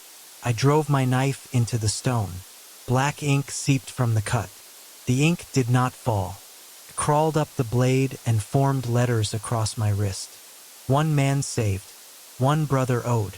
Jory watched without recognition. "Whose boot is that?" I took out the blue glass bead and placed it in his palm. Pell had bought its twin in Voss before the town lost speech. Jory wore that twin on a cord beneath his shirt. He touched the beads together. For one breath he remembered. His face folded. "My brother is in the stone." Then the road took the memory again. He struck me, believing I had used witchcraft to plant grief in him. Ordal's soldiers pulled him away. I kept Pell's boot and wrote his name across every map in my case. By dawn, each inscription had become a blank milestone. Wenna examined them. The road is learning to imprison whatever resists it. If you write the boy as a place, it makes him stone. Write what he did. A person is more than where a clerk locates him. So I filled a page with Pell's untidy habits. He whistled while calculating distances. He hated onions but ate them rather than waste rations. He slept on his left side. He lied poorly. At 15, he fell through a mill roof and Jory carried him home. He had purchased 2 blue beads because he never bought anything without thinking first of his twin. As I wrote, the milestone cracked. A human voice whispered from within, "Corin." I nearly answered. Wenna covered my mouth. "It may be him," she said. "It may be the road learning his voice. Bring the stone if you can, but do not open it here." We could not carry a milestone under Ordal's gaze. I chipped away the piece bearing Pell and hid it with the page. All night it beat softly against my ribs like a second heart. That night I changed the map. Instead of extending the road toward the border, I curved it south by the width of a hair. On the ground, the lane bent. Captain Ordal did not notice. The compass needle turned with it. Each mile I added aimed us back toward the capital. The road began choosing payment faster. A ruined watchtower vanished at dawn. By noon, every soldier had forgotten his mother's birthplace. Before sunset, no one could remember the name of the realm we served. Ordal still remembered the king. "Athelward," he repeated as we rode. "The road belongs to Athelward." The name seemed to anchor him. I suspected the king had bound the map to his own authority, making his name the last place it could consume. On the 7th morning, the capital appeared beyond a field of frost. We had ridden 9 days' distance in less than 6. The city walls shone above the river. Thousands of people crowded its gates, but the guards did not know the villages named on their travel papers. Refugees had arrived from erased country and found themselves treated as people from nowhere. Captain Ordal finally saw the curve on my map. He struck me from my horse. "You were ordered west." The road chose the shorter way. He tore the map from my hands and saw the hidden scraps sewn into my coat. Names spilled across the mud. "What are these?" "What your king spent." Ordal fed the scraps to a roadside brazier. As the first name burned, a woman following us disappeared. Her child screamed and reached for empty air. Soldiers stepped through the space she had occupied. Wenna struck the captain with her wooden tablet. I caught the map before it fell and ran through the gate. The black road unrolled ahead of me inside the city. It crossed markets, courtyards, and stairs in a line only I seemed able to see. With each step, signs lost their lettering. Shopkeepers forgot who owned neighboring stalls. Bells rang from towers whose saints no longer had names. The forgotten people ran beside me. Braith's villagers passed through carts and guards like figures reflected on dark water. The abbot with no monastery carried the sound of his buried bell. The charcoal burner's wife held her child and shouted Lark's Hollow until people in the market began repeating it without understanding why. Behind them came hundreds from Voss, scratching the name of their town into doors with nails, buckles, and broken glass. Every repeated name restored a fragment somewhere behind us. A tree thrust from paving stones. Monastery incense drifted through a fish market. For 3 steps the capital gate became Braith's green, and astonished cows wandered among the king's guards. The road fought back by consuming the city. A money changer forgot the value stamped on his coins.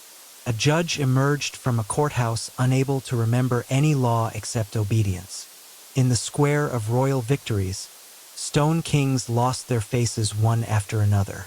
People panicked when they looked up and realized they had bowed all their lives to men no one could name. Jory caught me at the palace bridge. He had followed the blue bead in my hand without knowing why. I gave him Pell's page. Read this aloud. Who is Pell? A man who hates onions. Start there. Jory read. His voice shook over the mill roof and broke at the 2 blue beads. By the last line, he remembered enough to seize the milestone fragment inside my coat. I will keep saying him, he said. Do not stop. Whatever the palace shows you. The black line passed beneath the gate. Guards moved to bar us, but Wenna held up Braith's tablet. To them it appeared blank. To the forgotten people it was a banner. They pressed forward, carrying 1,000 unapproved histories into the seat of royal record. The road ended in the king's map chamber. Athelward waited beside a table showing the whole realm. He was broad, red-bearded, and dressed for hunting.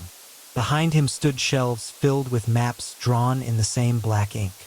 You improved the route, he said, though not in the direction I expected. How many roads have you made?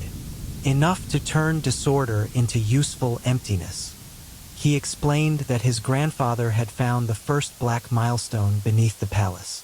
Royal cartographers learned to grind flakes from it into ink. A map drawn with that ink could remove the troublesome detail of distance. A forest sheltering rebels, a village resisting tax, a family claiming land the crown desired. Memory is a form of ownership, Athelward said. What no one remembers belongs to the king. You will rule a blank page. A blank page obeys. Captain Ordle entered behind me, blood on his temple.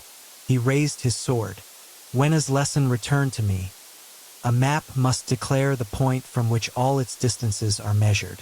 I set my pen on the royal seal. The road requires 1 village, I said. Let it take the village that calls itself a palace. The king lunged. I drew a circle around the crown and tower. Black ink spread across the chamber floor. The palace shook. Shelves emptied as maps forgot the capital. Beyond the windows, streets folded into fields and walls sank without dust. Courtiers ran through doors that opened onto grass. The river curved away from a city it no longer remembered passing. Athelward clutched the map. I am the king. The road reached his boots. Of where?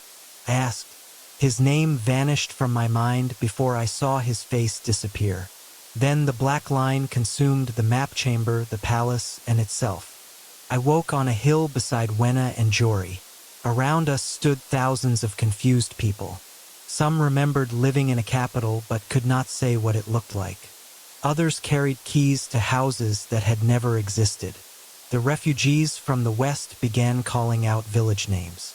Wherever a name was spoken and remembered by another, part of the erased land returned. A bridge appeared over the river. The outline of Fort Rusk rose in the distance. Braith's well emerged from grass, followed by its green and cottages. Pell stepped from behind a blank milestone, holding an armful of wet firewood. While Jory wept at the sight of a brother, he remembered all at once. Not everything came back. Too many scraps had burned. Too many names were known by only one dead person. We built a hall on the hill where the palace had stood.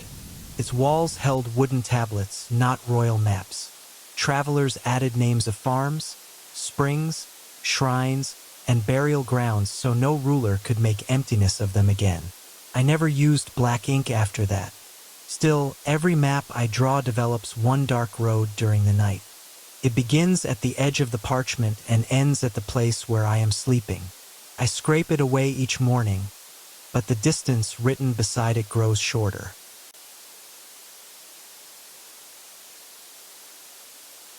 Story 5: The Candle Tax. In the autumn, when the rain would not stop, Bishop Rannoch ordered every household in Vere to purchase one candle from the cathedral and burn it from sunset until dawn. He called it a tithe of light. The plague had reached villages east of our walls, and people welcomed any protection that cost only 3 coppers. Cathedral servants delivered thick gray candles stamped with the bishop's ring. At night they shone in every window, 1,000 small flames against the wet dark. I was a chandler. I knew tallow, wax, wick, smoke, and scent as a baker knows flour. The cathedral candles were not made from beeswax or sheep fat. They smelled of opened earth. My son Cobb woke on the 3rd night and said someone was whispering inside ours. He was 8 years old and slept beside my workroom stove. I found him kneeling at the window, his face blue in the candlelight. "Listen," he said. First I heard rain. Then a voice moved inside the flame, so faint that I mistook it for the wick. "Irving Valley, south wall, 3rd stone below the mason's mark." The flame leaned toward me. "My name is Hessa. They left me in the fever pit while I still breathed." I pinched the wick dead. Darkness struck the room. Outside, every other tithe candle continued burning with the same blue-white light. Cobb gripped my skirt. "Will she come out?" Heavy wheels sounded in the street. The night collectors wore waxed cloaks and masks shaped like smooth white faces. Their cart stopped before our house. One collector raised a staff and pointed at the dark window. "By order of the bishop," he called, "the tithe must burn until the dawn bell." I relit the candle. The cart moved on. At sunrise, I carried the remaining wax to my shop table. Under a knife it curled in gray shavings. Black grit lay within it, grave soil and fragments of linen. When heated, the wax gave no ordinary smoke. Faces pressed briefly against the surface, mouths open. My husband had been a mason on the south wall before a fall killed him 2 years earlier. His mark was a small split circle cut into every stone he set. After breakfast, I took Cobb to the wall and counted down 3 courses from the nearest mark. The mortar there was new. Someone had sealed a hollow behind the stone. Cathedral guards patrolled the parapet, so I waited until market noise covered my hammer. The stone loosened after 4 strikes. A hand slid through the gap and caught my wrist. It was dry, wrapped in burial linen, and warm as candle wax. Cobb pulled me free. Behind the stone, bodies had been packed upright inside the wall. Hessa's face was turned toward the narrow opening. Her eyes moved. "Do not let them light us again," she whispered. The guards heard Cobb scream. We replaced the stone and escaped through the dye market, but one soldier saw my face. That afternoon, a cathedral clerk entered my shop with an order bearing Bishop Rannoch's seal. I was to report at once to the candle works beneath the old chapter house. Running would have condemned us. The gates were closed against plague, and collectors inspected every cart. I hid Cobb beneath sacks in my hand wagon and took him with me. The cathedral candle works occupied crypts older than the city. Iron cauldrons stood over low fires. Masked laborers stirred gray liquid with wooden paddles. Along one wall lay the dead. Paupers, prisoners, fever victims, and bodies bought from grave diggers. Cathedral brothers cut fat from them and fed it to the pots. At the far end, a channel carried melted tallow into molds stamped with the bishop's ring. Rannoch waited beside it. He was a tall, stooped man with a fine-boned face and hands that never stopped rubbing together. Mistress Vali, you extinguished your tithe last night. The wick drowned. And this morning you damaged the south wall. I said nothing. You heard the bound woman, he continued. That is unfortunate, but not uncommon among those who work with wax. He led me past the cauldrons to a model of Vare made from black wood. Tiny candles stood along its walls. Each was joined by thread to a brass vessel beneath the table. The plague is not stopped by stone, Rannoch said.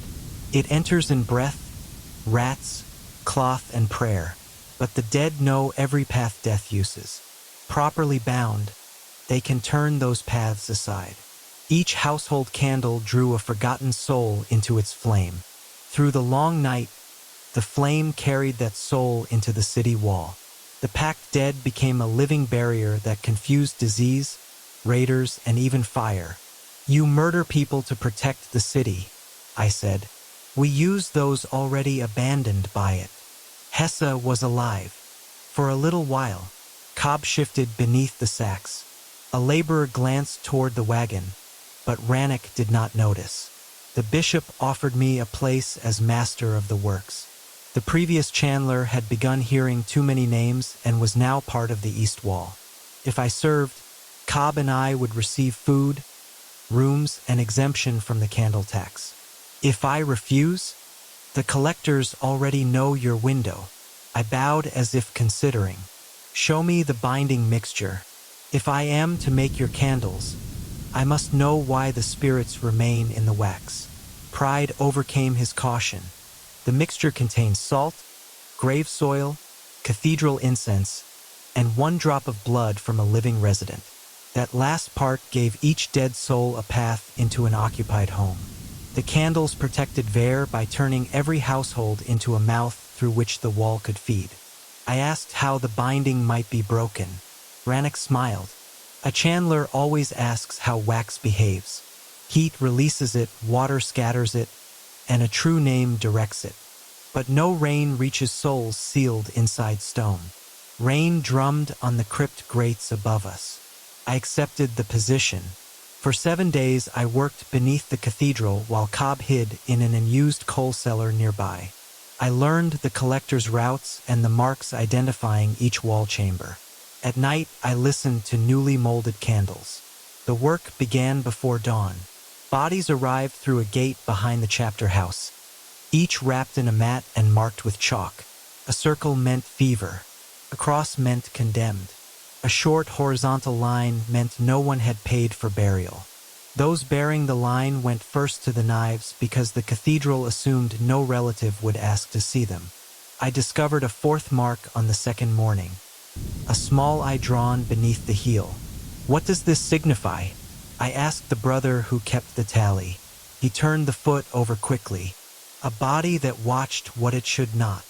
The corpse belonged to a young collector. I remembered him from our street, always walking at the rear of the cart. Wax filled his mouth. When the cutting brother pressed his knife to the man's side, a voice spoke from inside the sealed lips. The wall is hungry before sunset. Every laborer heard. None reacted. Rannoch had trained them to treat the dead as material and warnings as furnace noise. That was the strongest mortar in his wall. Not magic, but habit. I was ordered to correct a batch whose flames guttered red. The bishop's recipe called for 7 drops of living blood to each cauldron. The workers had used 9. Too much life allowed the bound souls to remember anger. I pretended to skim the excess. Instead, I added rosemary ash, which chandlers use to keep tallow from souring. In common wax, it changes only the scent. In grave tallow, it made whispers audible to anyone nearby. That evening, 60 households heard names inside their tithe candles. The next morning, people crowded the cathedral steps. A baker said his candle had accused a collector of taking a beggar behind the tannery. A laundress heard her missing husband recite the stones where his bones had been sealed. Rannoch blessed the crowd and blamed damp wicks. Then he ordered me to make the next batch stronger. Fear spreads through a city by imitation, he said as we descended to the crypt. One woman hears a dead husband, and 10 widows invent voices before supper. What if the voices tell the truth? Truth is not a property of voices. It is a judgment made by authority. He showed me a cage built inside the hottest chimney. A man crouched there, naked except for a leather apron. Heat had blistered his skin, yet he lived. Your predecessor, Rannoch said. Master Edric attempted to release a batch before the binding. Now he tests whether the dead can be made obedient through the suffering of a living chandler. Edric lifted his face. Both eyelids had been coated in wax. What did he hear? I asked. The same seduction you hear. Names create sympathy. Sympathy weakens necessary hands. When the bishop left, I brought Edric water through the cage bars. He did not drink until I said Cobb, and I meant to break the works. The wall is older than Rannoch, he whispered. Older than the cathedral. It was built around something found in the hill, a chamber whose stones leaned inward though nothing supported them. The first bishops fed animals into it. Later bishops learned human memory made a stronger seal. A seal against what? Rannoch never told me, but each time the tithe burns, something beneath the city counts the flames. Last winter there were 912. This autumn it demands 1,000. The bishop said the dead turn away plague. Perhaps they do. A locked door can keep danger outside or inside. Ask which side the hinges face. Footsteps forced me back to the cauldrons. That night Cobb crawled through a coal chute to Edric's cage. Children know the forgotten spaces of any building because adults design walls as though small bodies do not exist. He carried a pot of rendered sheep fat, a rag, and my narrowest wick knife. He softened the wax over Edric's eyes and cut it away. The old chandler wept without sound when he saw another face. Edric gave Cobb a ring of iron keys and told him which opened the rain sluice. One unlocked the chamber below the model city. He warned us never to use it. Naturally, we used it before dawn. The chamber had no floor. A spiral stair descended around a shaft filled with darkness. Threads from the model's 1,000 candles passed through brass guides and dropped into the depth. Far below, tiny blue lights moved like stars reflected in a well. Cobb leaned over the rail. The lights rearranged themselves into the shape of an eye. Something beneath there inhaled. Every thread pulled tight. From the walls came the voices of the bound dead, not whispering names but reciting the same sentence in unison. Keep the sleeper without a face. The bishop's barrier did protect the city from more than plague. It held something under the cathedral, yet Rannoch had lied about the price. The bound souls were not the only possible seal. The shaft walls carried older channels cut for rainwater, and above each channel was carved a name worn nearly smooth. The first builders had used flowing water and spoken remembrance. The dead had once guarded the chamber willingly because the city renewed their names each year. A later bishop replaced remembrance with captivity and transformed a vigil into a tax. I copied the remaining carvings. There were 43. Hessa's was among them. She had not been a fever victim. She descended from the families appointed to keep the old vigil. Rannoch sealed her in the wall because she knew the rite did not require human tallow. Cobb touched the lowest carving. If we free them, will the thing wake? Not if the city speaks for them. Will the city believe us? Above, the dawn bell rang. The darkness in the shaft closed its eye. We will have to make it listen first. They gave me names. I wrote every one on strips of linen and stitched them into my sleeves. Hessa, Malco, Jane, Little Aru, Brother Wylam. More than 400 forgotten dead lined the walls, and the bishop planned to add hundreds more before winter. The plague arrived on the 8th day. A child near the east gate developed black swellings. Rannoch ordered the family sealed inside its house and doubled the candle tithe. Fear spread faster than sickness. People queued at the cathedral with their last coins while carts brought bodies down to our cauldrons. The barrier had failed, but the bishop blamed weak faith. By noon, the collectors had sealed 11 houses. Families stood in upper windows begging for water while guards painted circles on their doors. Rannoch ordered neighbors to place extra candles in the street, claiming light would contain the sickness. The gray flames drew breath from the trapped houses. I watched a sick woman become pale and still while the candle outside her door grew thick with fresh wax. The tithe was not merely using bodies brought to the works. It was finishing the people Rannoch isolated and carrying their fat to the cauldrons without carts. I took one street candle into an alley and cut it lengthwise. A human tooth lay forming near the wick. That proof gave me my first allies. The sick child's mother was named Tala. Her husband had died that morning inside the sealed house, but guards would not let her retrieve her daughter. The baker had heard his missing brother in a candle. 2 masons recognized the old rain channels when I showed them my husband's marks. By evening, 6 of us met in my darkened shop while Cobb kept watch. Edric's key ring lay on the table beside the split candle. "If we open the wall," one mason said, "the lower quarter may collapse. If we leave it closed, the collectors will fill it with us," Tala answered. We planned to use the vigil crowd as witnesses. The masons would open 3 street drains and clear the mortar Rannoch had packed into them. The baker would mix rosemary ash into incense so every candle spoke clearly. Tala would bring the families of those named. I would release the blessing wax and read the 43 keepers first, then every victim I had recorded. "And the thing beneath the cathedral?" the mason asked. "We renew the old seal. Water, heat, and names freely remembered.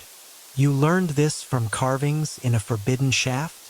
I learned the bishop's version from a man who turns corpses into candles. Choose which source troubles you less. No one laughed, but no one left. Before we separated, the gray candle on my table spoke in a man's voice. It named each of us. Rannoch knew. Collectors came before midnight.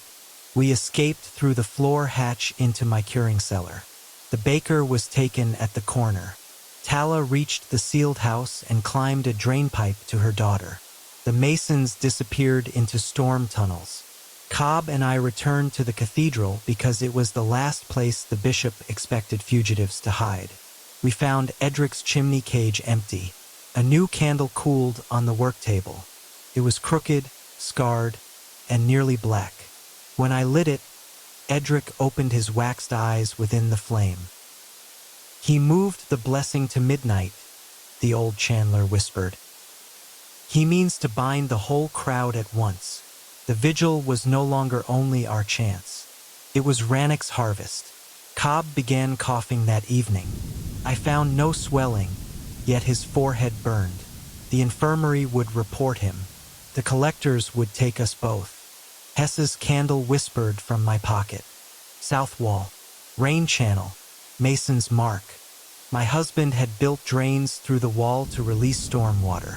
The bishop had sealed their outer mouths, but the inner channels still connected every hollow course of stone. Enough water poured into those drains, and it would reach the bound dead. I needed heat, water, and true names. The autumn vigil offered all 3. On the longest night of the month, every family carried its tithe candle to the cathedral square for a public blessing. Braziers burned beneath canvas roofs. Gutters overflowed with rain from the cathedral. Bishop Rannoch would read a prayer from the high steps while collectors watched the crowd. I replaced the incense in the blessing braziers with shavings from the bound candles. I opened the old rain sluice behind the chapter house. Then I carried Cobb into the square wrapped in my cloak. Thousands of blue flames filled the rain. The cathedral square had been enclosed with chains.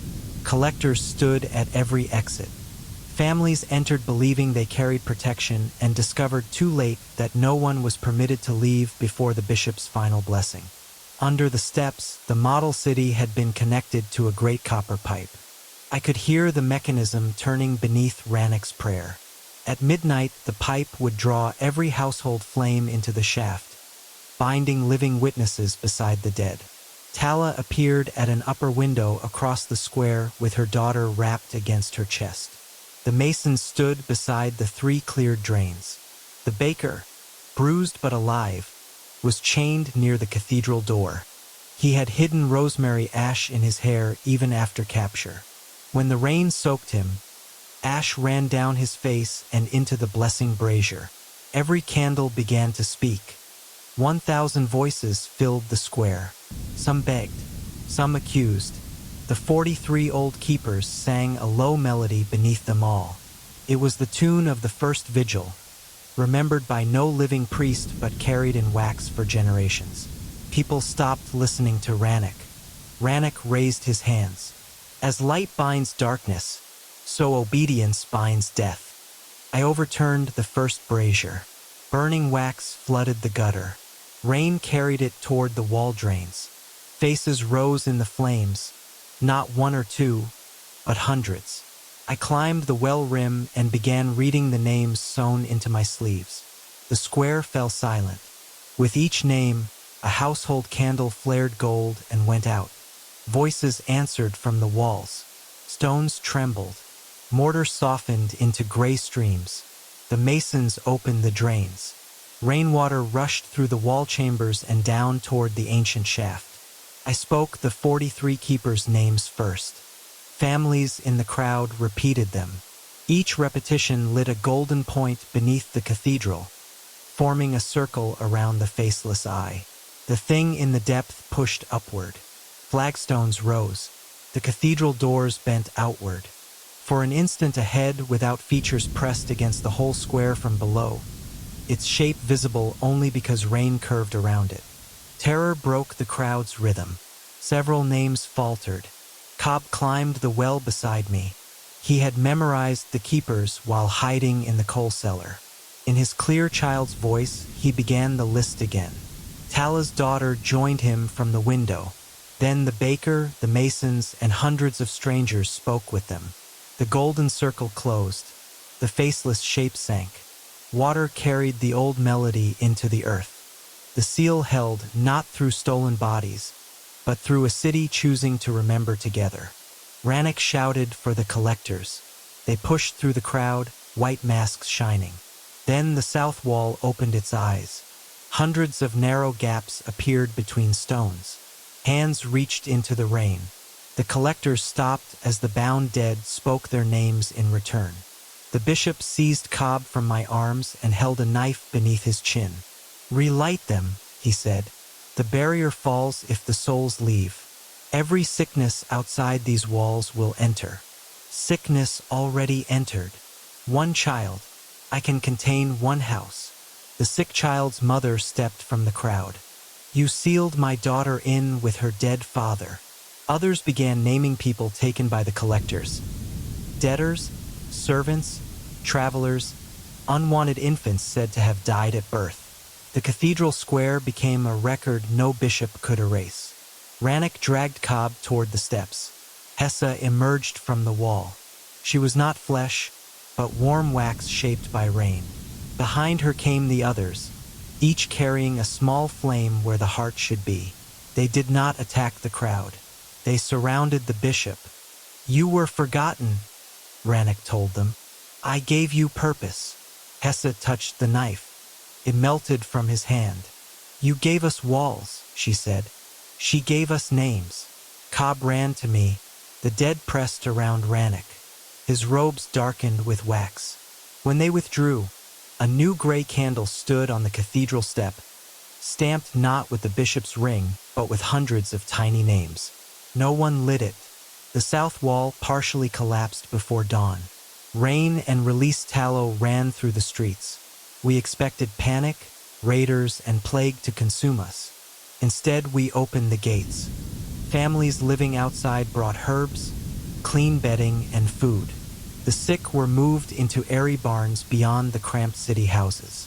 Some died, but fewer than during earlier outbreaks hidden behind walls. Vere survived through care rather than a bargain with its dead. Cobb's fever broke after 2 days. We buried every person removed from the walls. Where names were unknown, we carved the words someone remembered too late. Hesse received the first stone. I returned to honest candle making. Mine were yellow beeswax when we could afford it, brown tallow when we could not, and never gray. People still placed them in windows during rain, not as a tax, but to guide neighbors home. The bishop's candle remains unlit in a locked niche beneath the cathedral. It has grown shorter over the years despite never touching flame. Last autumn Cobb, now a grown mason, repaired the stones around it. He heard Rannick whisper from the wick that the wall had protected us from more than plague. That same night, every grave outside the city turned its head toward Vere.